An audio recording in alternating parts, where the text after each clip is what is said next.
Hello and welcome back everyone to the GSMC Fantasy Sports Podcast, brought to you as always by the GSMC Sports Network. My name is Christopher Shepard.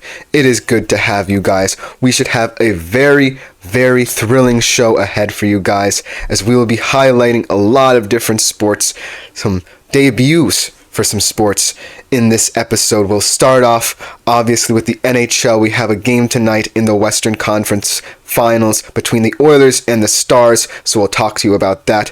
Then, for the first time ever on the show, we are going to be looking at the beautiful game. Yes, football, jogo bonito, not soccer as we call it here.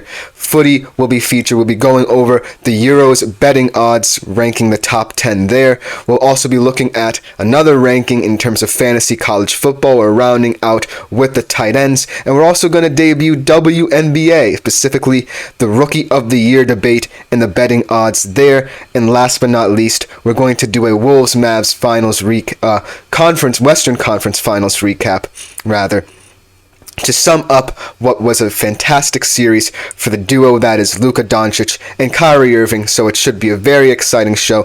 But before we begin, as always, I do ask that you like, follow, and subscribe to the show. It does mean a lot.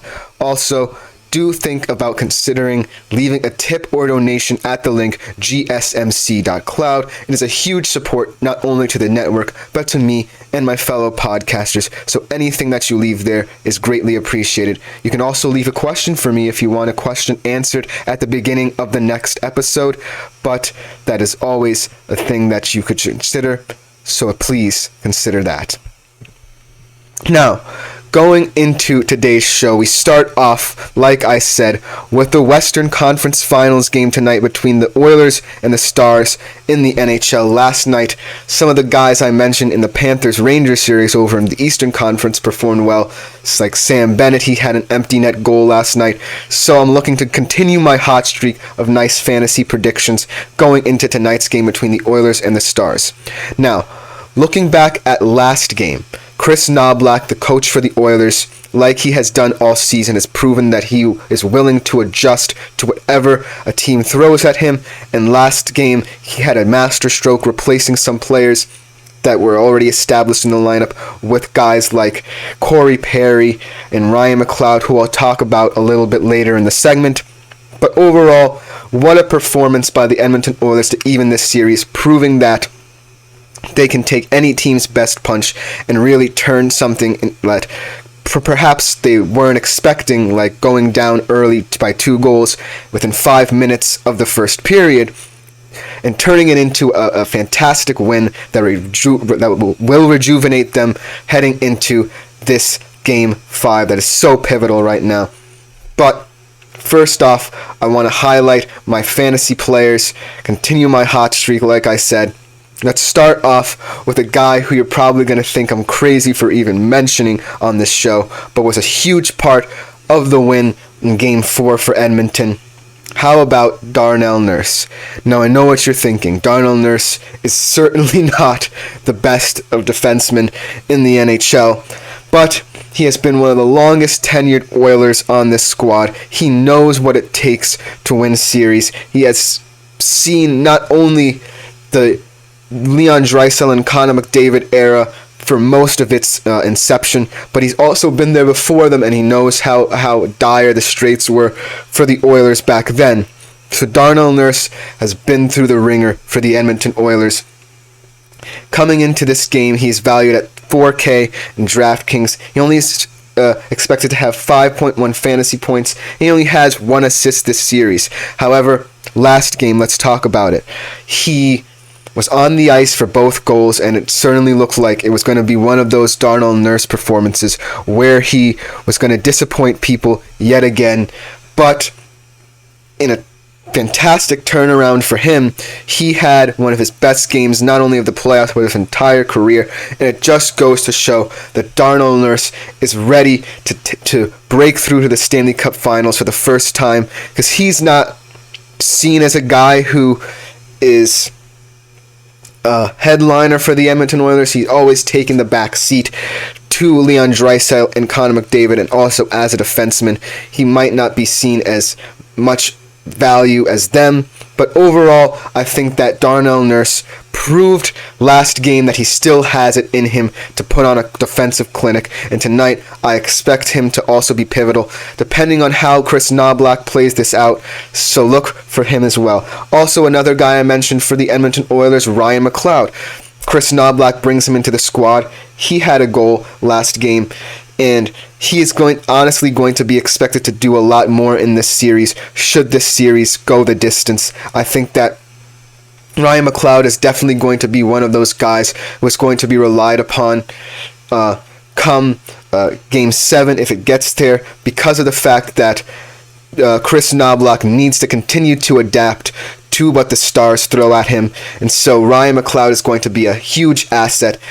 Tonight, he's only valued at 2.6K on DraftKings, only projected to have 2 fantasy points. So this is another one of those crazy out there predictions that I have for you guys. But I honestly, going forward, I think that Ryan McLeod is going to be one of those players that Chris Knoblauch rotates in and out of the Oilers lineup. He is on the first penalty kill unit. One of the best aspects of this Edmonton Oilers team is their penalty kill, and I think that's especially important against a team like Dallas, who is so potent on the power play.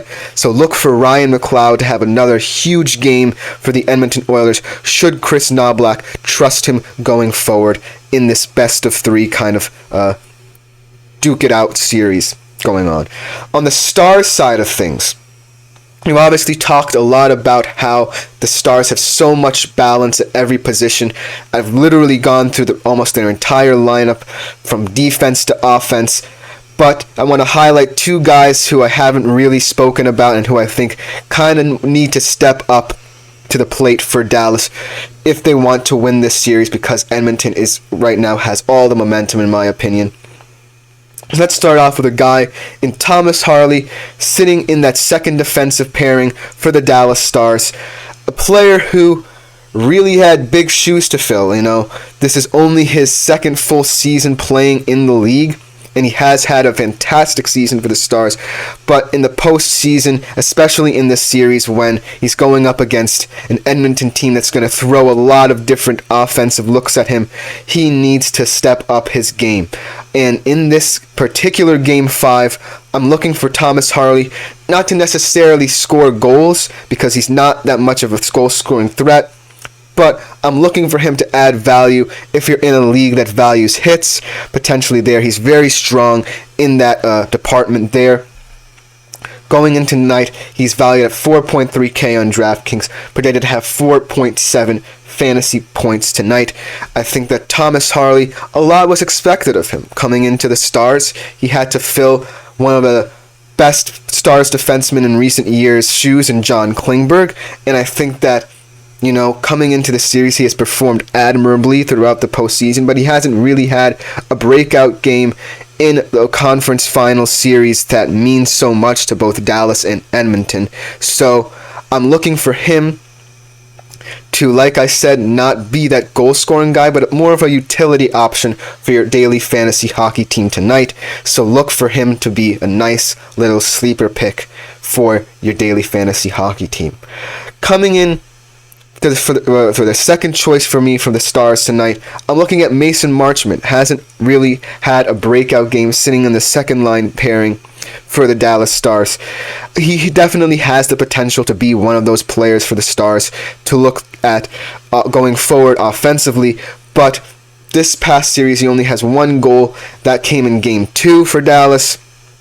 So I'm really looking for him to, in these final 3 games of this series, I'm looking for him to really step up to the plate, because he is a second line forward for Dallas, and he really needs to be one of those guys that melds the offensive mindset with the defensive mindset. He's coming in valued at 3.6K, 5.6 fantasy points projected.